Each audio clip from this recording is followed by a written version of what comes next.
Hello ladies, it's Andrea. Welcome to Healthy Lifestyle Over 40. I'm Andrea, I'm a nutritional therapist and I like to help women over the age of 40 during perimenopause and menopause get to grips with their hormone levels so they can look good and feel good inside and out. In my video today, I wanted to talk about estrogen.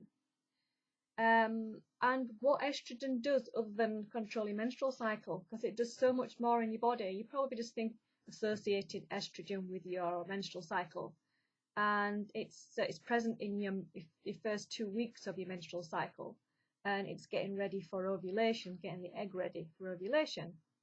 It's also used. It's also increased in high amounts in pregnancy, and that estrogen's called estriol. And then the estrogen estrone is mainly present in women that are postmenopausal, when they've gone a full 12 months without a period. And during that time, when the ovaries stop producing estrogen, your adrenal glands and fat cells take over in the production, and that is estrone. That's the estrogen, that's what's called there. And estrone can be converted over to estradiol, which is more prominent in our teenage years, our 20s and our 30s and 40s before menopause. And estrogen is what gives us the womanly curves when we're in our menstruating years, and it's responsible for our hair growth on the body, pubic hair, underarm hair, hair on our head as well. And it's what gives the woman your curves and your plump breasts in these years before estrogen starts declining during as we get closer to menopause. So we have receptor sites all over the body for estrogen, and this is why it's important to try and control the toxins that are in your environment, and what you're eating and what you're putting on your skin, because these can mimic estrogens in the body and take over these receptor sites, which we don't want to happen. We want these receptor sites to be free for your estrogen. We don't want them mimicking estrogens, because they can go on to produce bad estrogens, and then that can put you at risk of cancer-related diseases. So what else does estrogen do in your body, especially as we're in perimenopause and menopause? Just want to explain the other roles that estrogen plays other than your menstruation. First of all, it plays a big part in the health of your bones. It works with vitamin D and calcium to keep your bones strong. So when you've got a reduction in estrogen, when it goes low in menopause, this is when the turnover of bone, the rebuilding of bone, slows down.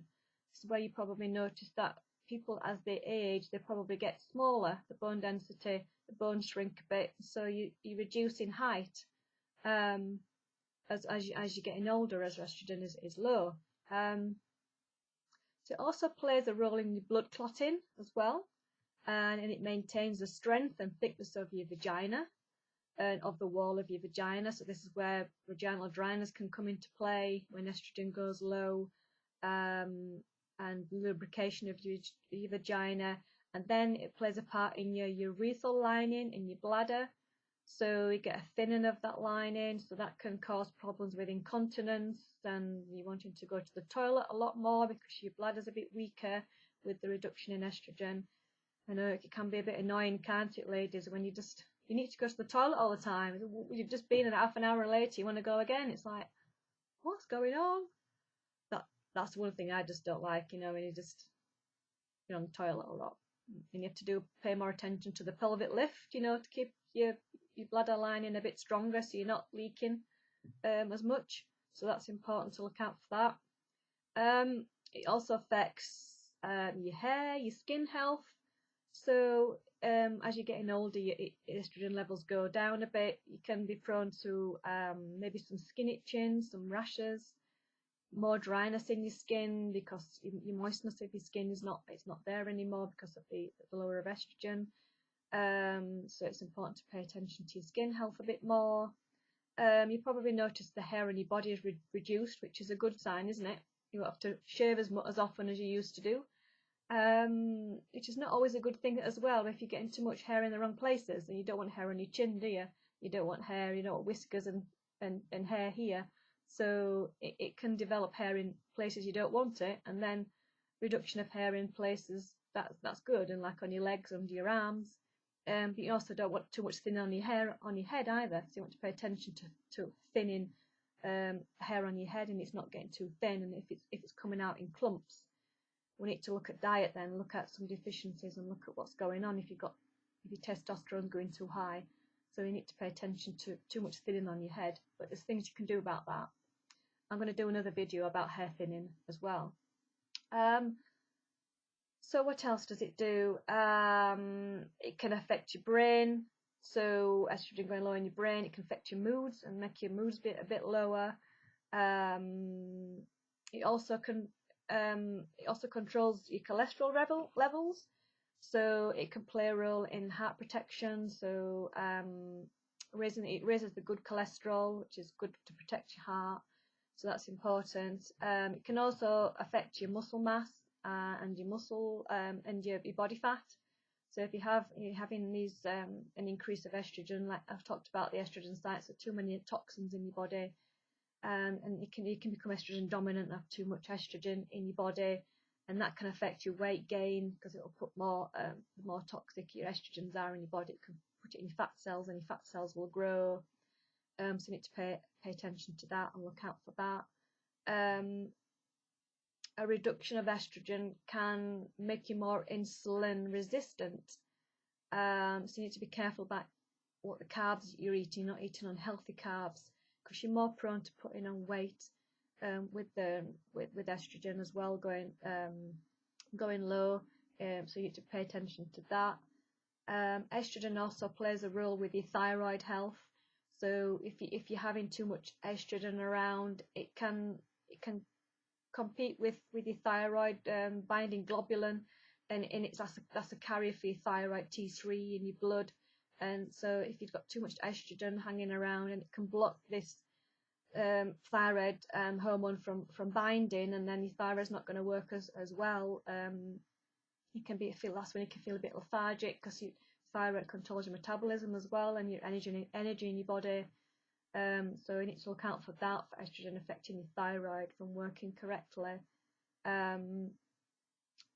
So yeah, this is what so the other things that can happen that your estrogen is used for in your body. So I hope that's been useful to you, and that explains a bit more about estrogen and what it does in the body and how it affects you as you're an aging woman, as you're going towards menopause.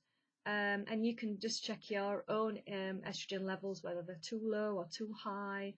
Maybe you want to speak to your doctor if you're having a lot of symptoms with vaginal dryness, because you can get like pellets that you can put in your vagina. That only works in your vagina. So if you have some vaginal dryness, you can get some estrogen replacement that just works in your vagina and doesn't affect the inside your body.